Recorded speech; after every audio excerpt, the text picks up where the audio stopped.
കണ്ണൂരിലെ CPM-ലെ പോരിനെ കുറിച്ച് നമ്മൾ കഴിഞ്ഞ ദിവസം പറഞ്ഞതേ ഉള്ളൂ. തിരുവനന്തപുരത്ത് അതിനേക്കാൾ വരെ ആഘോഷം, ആറാട്ടം.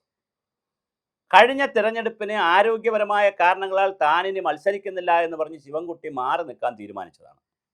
എന്നാൽ നേമത്ത് ശിവൻകുട്ടി അല്ലാതെ മറ്റൊരാൾ നിന്നാൽ രാജീവ് ചന്ദ്രശേഖരനെ തോൽപ്പിക്കാൻ കഴിയില്ല, ശിവൻകുട്ടിക്ക് പകരം ശിവൻകുട്ടി മാത്രമെന്ന് ശിവൻകുട്ടി ധരിക്കുകയും മറ്റുള്ളവർ ധരിക്കുകയും പാർട്ടി ധരിക്കുകയും ചെയ്തതിൻ്റെ ഫലമായും 140 മണ്ഡലങ്ങളിൽ നേരത്തെ ഉണ്ടായിരുന്ന 99 സീറ്റുകളിൽ 1076 സീറ്റ് CPM ഉണ്ടായിരുന്ന എല്ലാവരെയും തിരിച്ച് മത്സരിപ്പിക്കാൻ തീരുമാനിച്ചതിൻ്റെ MM മണിയെപ്പോലുള്ള 1-2 പേരെ ഒഴിച്ച് എല്ലാവരെയും മത്സരിപ്പിക്കാൻ തീരുമാനിച്ചതിൻ്റെയും പശ്ചാത്തലത്തിൽ ശിവൻകുട്ടി, വയ്യാത്ത ശിവൻകുട്ടി, ആരോഗ്യ പ്രശ്നങ്ങളുള്ള ശിവൻകുട്ടി മത്സരിച്ചു.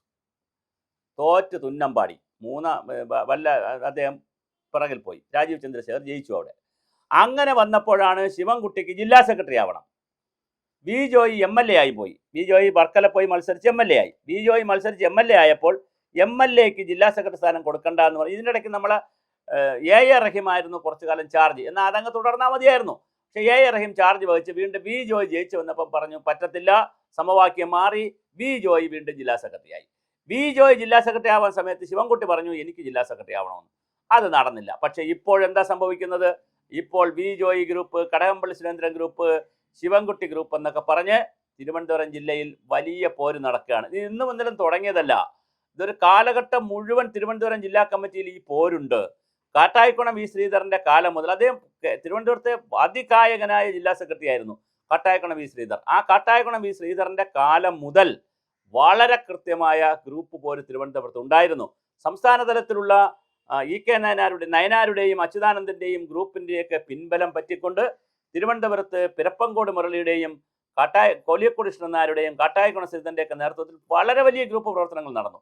അതെല്ലാം പോയി, അതെല്ലാം ഒഴിവായി. ഗ്രൂപ്പ് പാർട്ടിയിലെ അച്യുതാനന്ദൻ്റെ ഒരു ശക്തിയൊക്കെ ക്ഷയിച്ചപ്പോൾ, പിണറായി വിജയൻ ഒരു അപ്പർ ഹാൻഡ് കിട്ടിയപ്പോൾ ആ ഗ്രൂപ്പൊക്കെ ഒരുപാട് മെൽറ്റ് ചെയ്ത് പാർട്ടി ഒന്നായിപ്പോയി. അങ്ങനെ ഒരുപാട് വലിയ കാര്യങ്ങൾ പിണറായി വിജയൻ ചെയ്തായിരുന്നു. ഒന്നുകിൽ VS-ൻ്റെ കൂടെ ഉള്ളവർ, പിരപ്പങ്കോട് മുരളിയെ പോലുള്ളവർ സൈലൻ്റായി, വേറെ കുറച്ച് പേരെ പുറത്താക്കി, കുറച്ച് പേരെ നടപടിയെടുത്തു, കുറച്ച് പേർ പാർട്ടി പ്രവർത്തനം മതിയാക്കി. അങ്ങനെ പല രൂപത്തിൽ ഇപ്പോൾ വെഞ്ഞാറമുടെന്ന് പറയുന്ന സ്ഥലത്തൊക്കെ ധാരാളം പേർ പാർട്ടി പ്രവർത്തനം തന്നെ മതിയാക്കി. കുറച്ച് പേര് CPI-യിൽ പോയി, കുറച്ച് പേര് പാർട്ടി പ്രവർത്തനം മതിയാക്കി, കുറച്ച് പേര് വേറെ സാമൂഹ്യ സംഘടനകളിൽ പോയി, കുറച്ച് പേര് കോൺഗ്രസിൽ പോയി. അങ്ങനെ പല സംഘടനകളിലേക്കൊക്കെ ആളുകൾ പോയതിന് ശേഷം അപ്പോൾ അങ്ങനെയൊക്കെ വന്നു. CPM-ന് ഒരു പരുക്ക് പറ്റി. അതെല്ലാം പരുക്ക് പറ്റി കൂനിന്മേൽ കുരു എന്ന് പറഞ്ഞ് തെരഞ്ഞെടുപ്പിന് തോറ്റ് 25 സീറ്റായി തിരുവനന്തപുരം ജില്ലയിൽ വളരെയധികം സീറ്റുകൾ തോറ്റു. വട്ടിയൂർക്കാവ് തോറ്റു, തിരുവനന്തപുരം സെൻട്രൽ തോറ്റു, നേമം തോറ്റു, അങ്ങനെ കാട്ടാക്കട തോറ്റു, നെയ്യാറ്റിങ്കര തോറ്റു, അങ്ങനെ ഒരുപാട് സ്ഥലങ്ങൾ, കഴക്കൂട്ടം തോറ്റു. ഇങ്ങനെ തോറ്റ് തുന്നമ്പാടി ഇരിക്കുന്ന സമയത്താണ് വീണ്ടും ഗ്രൂപ്പ് പോരും കൊണ്ടുവരുന്നത്. ഇവരുടെയൊക്കെ പ്രായം എത്രയാണ്? ഇപ്പം ശിവൻകുട്ടിയുടെ പ്രായം എത്രയാണ്? ഇനിയും അധികാരമോഹം തീർന്നില്ലേ? അധികാരഭ്രമം തീർന്നില്ലേ? എന്താണ് ഇവിടെ നടക്കുന്നത് ഈ CPM-നകത്ത്? ചെറുപ്പക്കാരാണ് അധികാരത്തിന് വേണ്ടി വഴക്കുണ്ടാക്കിയെന്ന് നമുക്ക് മനസ്സിലാവും. ഇപ്പോൾ A.A. റഹീമാണ് പറയുകയാണ് ഞാൻ മാറൂല, ഞാൻ തന്നെ ഇരിക്കും, എനിക്ക് മാറ്റാൻ ഒക്കില്ല എന്ന് പറഞ്ഞാൽ നമുക്ക് മനസ്സിലാവും. അല്ലെങ്കിൽ സുനിൽകുമാറുണ്ട്, K. സുനിൽകുമാറുണ്ട്, അങ്ങനെ ഒരുപാട് ചെറുപ്പക്കാരുണ്ട് ഈ പാർട്ടിയിൽ. വളരെ സീനിയർ നേതാക്കളായിട്ടുള്ള ചെറുപ്പക്കാരാണ്. സീനിയറാണ്, എന്നാൽ ചെറുപ്പക്കാരുമാണ്. അങ്ങനെയുള്ളവരൊന്നും വഴക്കുണ്ടാക്കുന്നില്ല. ഏറ്റവും സീനിയർ ആയിട്ടുള്ള ശിവൻകുട്ടിയെ പോലുള്ള ആളുകളാണ് വീണ്ടും സ്ഥാനത്തിന് വേണ്ടി വഴക്കുണ്ടാക്കുകയും അവിടുത്തെ ഗ്രൂപ്പ് പ്രവർത്തനങ്ങളും തമ്മിൽ തല്ലുമൊക്കെ നടക്കുന്നത്. ഇത് വലിയൊരു അതിക്രമമാണെന്ന് നമുക്ക് പറയേണ്ടി വരും. തിരുവനന്തപുരം ജില്ലയിൽ മാത്രമല്ല, കണ്ണൂർ ജില്ലയിലും ഇത് വ്യാപകമായി നടക്കുന്നു. പല ജില്ലകളിലും ഗ്രൂപ്പ് പോര് അല്ലെങ്കിൽ സംഘടനാ പോരിമ പുറത്തു വന്നിരിക്കുന്നു. യഥാർത്ഥത്തിൽ തോറ്റുപോയപ്പോഴാണ്, ജയിച്ചിരുന്നെങ്കിൽ ഇതെല്ലാം കൂടി പിണറായി വിജയൻ ഉരുട്ടിക്കൊണ്ടുപോയി അധികാരത്തിൻ്റെ ഒരു ശീതളഛായയിൽ അത്യാവശ്യം ബന്ധുക്കൾക്കും സഹാക്കൾക്കും ഒക്കെ ജോലി കൊടുത്തും വിരട്ടിയും പോലീസിനെ കൊണ്ട് വിരട്ടിച്ചും വിജിലൻസും ഒക്കെ ഉപയോഗിച്ചുമൊക്കെ പുള്ളി കൊണ്ടുപോയേനെ. പക്ഷെ അങ്ങനെ അധികാരമില്ലാതെ വരുമ്പോൾ പുള്ളിക്കും പിണറായി വിജയനും പരിമിതിയുണ്ട്. ഇവരോട് മുഖത്ത് നോക്കി പറയാനും പരിമിതിയുണ്ട്. തോറ്റുപോയി, അപ്പോൾ സഖാവല്ലേ ഇതെല്ലാം ഭരിച്ച് തോൽപ്പിച്ച് മുച്ചൂട് മുടിച്ചതെന്ന് തിരിച്ച് അങ്ങോട്ട് ചോദിച്ചാൽ ഉത്തരമില്ലാതെ വരും.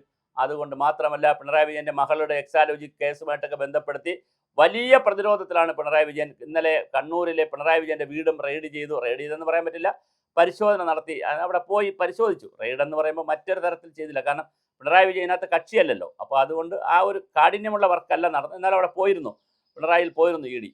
അപ്പോൾ അങ്ങനെയൊക്കെയുള്ള കാര്യങ്ങൾ നടന്ന് പിണറായി വിജയന് വലിയൊരു വലിയൊരു സമ്മർദ്ദം, ഒരു പ്രഷർ, സോഷ്യൽ പ്രഷറും പൊളിറ്റിക്കൽ പ്രഷറും നിൽക്കുന്നത് കൊണ്ട് അദ്ദേഹത്തിന് ഇടപെടുന്നതിന് പരിമിതിയുണ്ട്.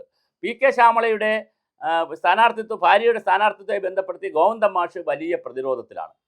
അപ്പോൾ അങ്ങനെ പാർട്ടിയിലെ പ്രധാനപ്പെട്ട നേതാക്കൾ പ്രതിരോധത്തിലായിട്ട് നിൽക്കുമ്പോൾ തീർച്ചയായിട്ടും തിരുവനന്തപുരം ജില്ലാ കമ്മിറ്റി പോലുള്ള കമ്മിറ്റികളെ എങ്ങനെ റെഡിയാക്കി എടുക്കുമെന്നുള്ളത് വലിയൊരു ചോദ്യമാണ്, വലിയ പ്രതിസന്ധിയാണ്, വലിയ പ്രശ്നമാണ്. പക്ഷെ അതെങ്ങനെയാണ് പരിഹരിക്കുക എന്നറിയില്ല. അതിനിടയിലാണ് തെരഞ്ഞെടുപ്പിൽ, കഴിഞ്ഞ പ്രാവശ്യം തന്നെ ജില്ലാ സെക്രട്ടറിമാർ തെരഞ്ഞെടുപ്പിൽ സാധാരണ മത്സരിക്കാറില്ല, അതൊരു വിഷയം. ഇനി അഥവാ മത്സരിച്ചാൽ അവർ തിരിച്ചു വരാറില്ല, അത് മറ്റൊരു വിഷയം. MLA മാരെ ഒരു കാരണവശാലും MP മാരെയും പാർട്ടി സ്ഥാനങ്ങളിൽ വയ്ക്കാറില്ല. ഇങ്ങനെയൊക്കെ ഉണ്ടായിരുന്ന ഘടനകളെല്ലാം മാറി. MLA-ക്ക് ജില്ലാ സെക്രട്ടറി ആകാം, MP-ക്ക് ജില്ലാ സെക്രട്ടറിയുടെ ചുമതല വഹിക്കാം. ഇങ്ങനെ പലതരത്തിലുള്ള ഘടനകളും. അത്രയ്ക്ക് ആളില്ലാത്ത പാർട്ടിയാണോ CPM? ആളിൻ്റെ താമസക്കുറവുണ്ടോ, അല്ലെങ്കിൽ ആളിൻ്റെ എണ്ണക്കുറവുണ്ടോ? എത്ര സഖാക്കളുണ്ട്, എത്ര നേതാക്കളുണ്ട്? അപ്പോൾ അതൊന്നുമല്ല. ഇതെല്ലാം ഒരു അധികാര വടംവലിയുടെയും ഗ്രൂപ്പ് സമവാക്യത്തിൻ്റെയും തൻ പോരുമയുടെയും തൻ പ്രമാണിത്വത്തിൻ്റെയും ഒക്കെ കാലത്ത് ഇങ്ങനെ പോയാൽ ജനങ്ങൾ നിങ്ങളോടൊപ്പം ഉണ്ടാകില്ല. ഇന്ന് കേരളത്തിൽ ഒരുപാട് സ്ഥലങ്ങളിൽ ജനങ്ങൾ നിങ്ങളെ വെറുത്തു കഴിഞ്ഞു, അല്ലെങ്കിൽ നിങ്ങളിൽ നിന്ന് അകന്നു കഴിഞ്ഞു. ഈ അകൽച്ച ഇനി തിരിച്ചു പിടിച്ചു കൊണ്ടുവരിക എളുപ്പമല്ല. കാരണം പഴയ കാലമല്ല. ശക്തമായി BJP ഇവിടെയുണ്ട്. ഈഴവരാതി പിന്നോക്ക സമുദായത്തിൽപ്പെട്ടവരും മുന്നോക്ക സമുദായത്തിലെ നായർ വിഭാഗത്തിൽപ്പെട്ടവരും നമ്പൂതിരി വിഭാഗത്തിൽപ്പെട്ടവരും ഉൾപ്പെടെയുള്ള വലിയൊരു വിഭാഗം ജനങ്ങൾ BJP-യിലേക്ക് പോവുകയാണ്. അപ്പോൾ അങ്ങനെ BJP-യിലേക്കും വലിയ വിഭാഗം ജനങ്ങൾ പോകുന്നു. കോൺഗ്രസിന് ന്യൂനപക്ഷമാവട്ടെ കോൺഗ്രസിലേക്ക് അടുത്ത് നിൽക്കുകയാണ്. അവർ അടുത്തുകൊണ്ടേയിരിക്കുന്നു. കാരണം മുസ്ലിങ്ങളായാലും ക്രിസ്ത്യാനികളായാലും നല്ലൊരു നിലയിൽ കോൺഗ്രസ് വിശ്വാസത്തിലെടുത്താണ് പോകുന്നത്. അപ്പോൾ കോൺഗ്രസ് അങ്ങനെ പോകുന്നു, BJP ഇങ്ങനെ പോകുമ്പോൾ അതിനിടയിൽ ഇടതുപക്ഷത്തിൻ്റെ സ്പേസ് കുറഞ്ഞു വരുന്നു. അവിടെയാണ് CPM തമ്മിലുള്ള സംഘർഷവും ആരാണ് നിയമസഭാ ഉപകക്ഷി നേതാവാകുക എന്നുള്ളതിനെക്കുറിച്ചുള്ള സംഘർഷവും ബിനോയ് വിശ്വം ഒക്കെ പറയുന്നത്.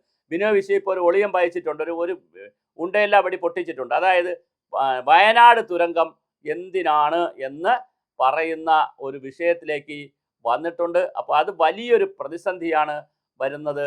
എന്തായാലും വളരെ കഷ്ടമാണ്, സങ്കടമാണ്, പ്രയാസകരമാണ്. കൊള്ളാം, ഏതൊക്കെ തലത്തിൽ നമ്മൾ നോക്കിയാലും പ്രശ്നങ്ങൾ വിവിധ രൂപത്തിൽ വിവിധ ഭാവത്തിൽ വന്നുകൊണ്ടേയിരിക്കുന്നു എന്നുള്ളതാണ് പ്രധാനം. എന്തായാലും തിരുവനന്തപുരം ജില്ലയിൽ ശിവൻകുട്ടിയുടെ പേരിലും ശിവൻകുട്ടിയുടെയും കടകംപള്ളിയുടെയും ജോയിയുടെയും പേരിലുള്ള വിവിധ ഗ്രൂപ്പുകളും കണ്ണൂർ ജില്ലയിലെ ഗ്രൂപ്പുകളും ഓരോ ജില്ലകളിലും ഇങ്ങനെ ഗ്രൂപ്പുകളും ബഹളങ്ങളും പടലപ്പിണക്കങ്ങളും ആകുമ്പോൾ സുധാകരനും TK ഗോവിന്ദനും പിന്നെ അതുപോലെ കുഞ്ഞികൃഷ്ണനും ഒക്കെ പറയുന്നത് യാഥാർത്ഥ്യമാകുന്ന രീതിയിലേക്കാണ് കാര്യങ്ങൾ പോകുന്നത്. ഈ പാർട്ടിയെ ആരിനി രക്ഷിക്കും എന്നുള്ളതാണ് പ്രധാനം. നേതാക്കളെ, നിങ്ങൾ ഇത് മതിയാക്കുക. ഈ പാർട്ടി ഈ രാജ്യത്ത് ജനാധിപത്യ പാർട്ടി എന്നുള്ള നിലയിൽ ഒരുപാട് പാർട്ടികൾ ആവശ്യമുള്ള ഒരു രാജ്യത്ത് ഇടതുപക്ഷത്തിനും വലിയ സാധ്യതയുണ്ട്, സാന്നിധ്യമുണ്ട്. അത് നിൽക്കട്ടെ. അതിനെ നിങ്ങളായി കല്ലിലടിച്ച പൂക്കുല പോലെ നശിപ്പിക്കരുത്.